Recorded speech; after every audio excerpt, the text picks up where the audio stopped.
Hello everyone, it's Kerry here, Faculty PT of English. I hope everyone is safe and well. And I've been asked to make this video to simply go through the steps of how English are coping with teaching online and the plans that we have created in the last few weeks. If I start at the beginning to explain why we've made the decisions that we have, in the first couple of weeks after school closure, I'm sure you'll all remember it was pretty frantic for everyone, but certainly from an English point of view, we had written work, typed, and pictures from jotters, and lots of different things coming at us from every angle, really. And it was completely overwhelming and very, very stressful. We had work being uploaded on Google Classroom, work coming in from emails, and it was just really difficult for my staff to keep a hold of. And it was almost impossible for me to try and have an overview of what was coming in from who and where, but also really to try and have a coherent understanding of what all the classes were up to. Particularly for English, as you know, we do stream, and normally it would be the period from sort of just before Easter until the change of timetable that we would be deciding what pupils go into what classes. So we felt it was imperative for us to try and take a hold of the online curriculum and make it much easier for us when we would have to eventually do that and choose where pupils were going to go. Therefore, as a faculty, we made the decision that specific year groups would be allocated to specific staff. So we have, for example, Jenny Sloan is in charge of S1. And basically what we thought was, if I use Jenny as the example, she would take a topic, and we decided our first topic would be genre. And for week one, Jenny would create activities around genre that were essentially linked to writing, with the view of having one assignment, one piece at the end of the week's unit that would be marked. Our plan then, which really grew as we were planning this and creating this, was that the second week would be reading, and that again there would be one assignment at the end of the week, but we wanted this to be a Google quiz because they're self-marking, which are pretty phenomenal and could be a complete game changer for us when it comes to reading assessments. And then our final week then is listening and talk, which is a little bit more awkward to do online. But again, we've been able to find some listening assessments that the children are able to do Google quizzes on or do challenges online. And some of them have uploaded little talks that they've done onto their Google Classroom. So this way we were able to cover the 4 elements of English linked to a specific topic. And as said, I had members of staff that were in charge of that 1 year group. So they would basically be able to create that whole week's work. And then what would happen is on a Monday, I would upload that work to each class with the assignment and a message explaining to them what they were doing. And they would have 1 week to complete the work. And then what would happen is on that following Monday, when their work would come in, I would be launching the next week's work. We've now done this.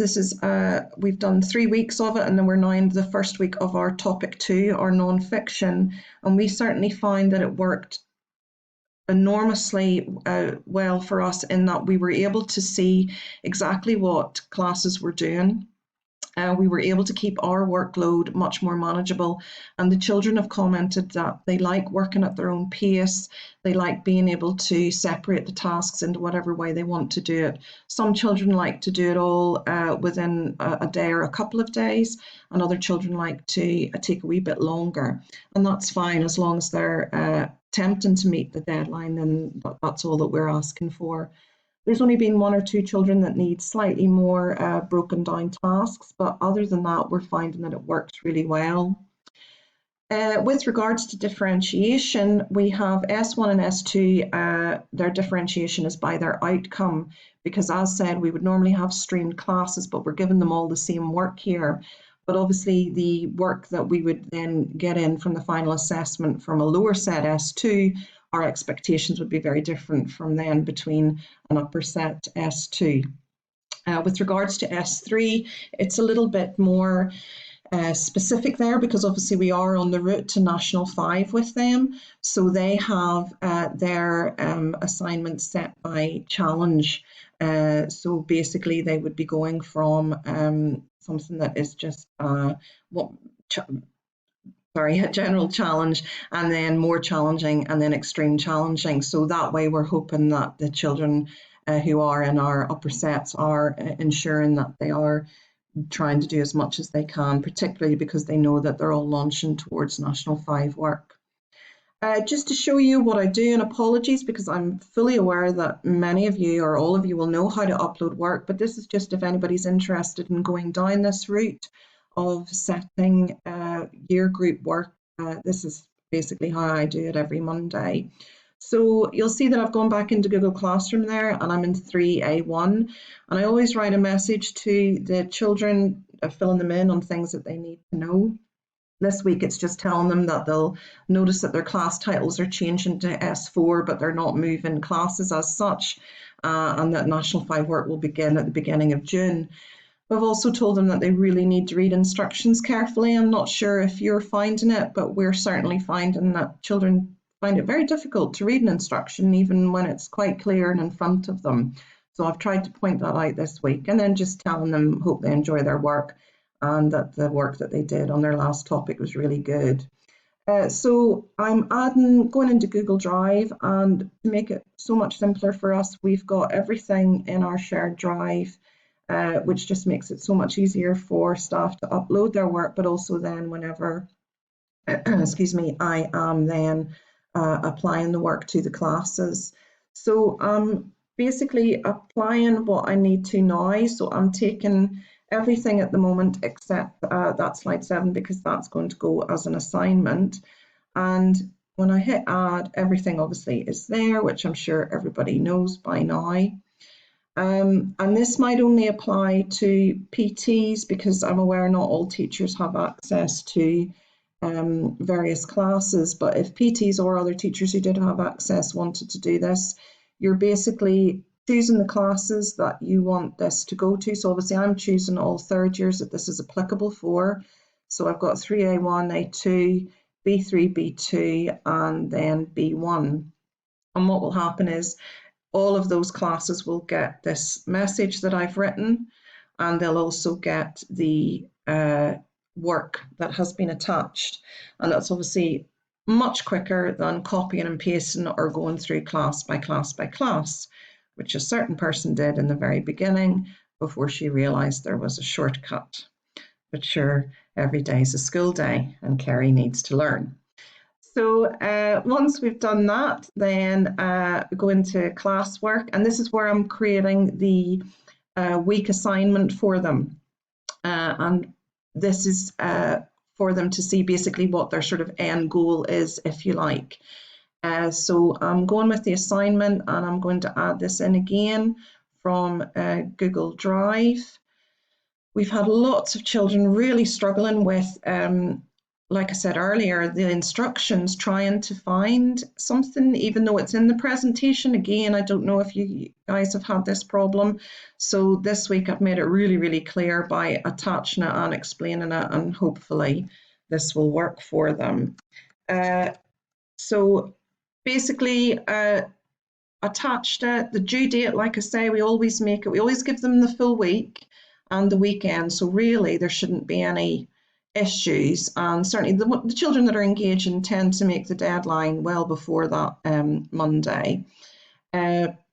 So I'm just making the topic writing here, because like I say, we try and cover writing, reading, and then talking and listening. And again, I can apply this to every class that it is applicable for, rather than going through individual classes and giving them an assignment. So I've got A1, A2, and then B2, B3, and my B1 down here. And that's it, and we're assigning, and every class then has that assignment ready and waiting for them, which hopefully they will understand because it's pretty clear. This is what I do every Monday, like I say, guys, and it has worked really well for us so far. Certainly as a faculty, we're finding that the future, like I say, for us with reading assignments and the self-marking on the Google quizzes could be something that really, really helps us. But certainly it's the view of streamlining and trying to ensure that we are ready for online learning, because the future is very uncertain and we need to be ready that we have something that could run long term, because trying to attempt lesson by lesson like we were in the physical building just wasn't manageable for us at all. So this is how we plan to move forward. After this week of writing, next week will be the reading, the following week the listening and talking, and then we're moving into our final topic of the term, topic 3.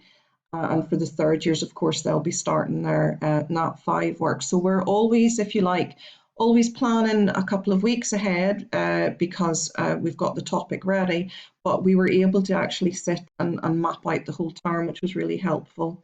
Like I said, because we don't know what the future holds, if we were not to return in August, or we were returning in some form of phase capacity, this allows us to sit and start mapping out really what we can do. And with staff in charge of certain year groups, it makes it much more manageable for all of us.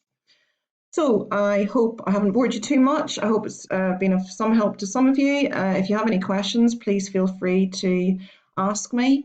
And I hope everybody's safe and well and you're staying in the house, like Nicola says. Take care. Bye.